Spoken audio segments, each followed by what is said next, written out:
No, we are in the middle of it right now, dog.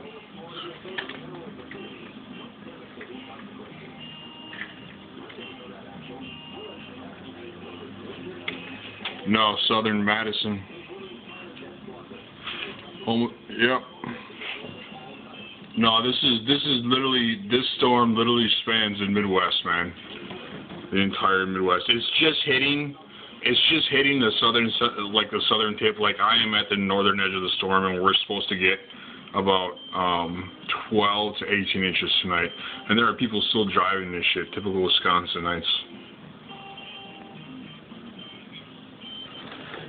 Oh yeah. This is nuts. It just started too. This is mostly the windy stuff blowing in. It's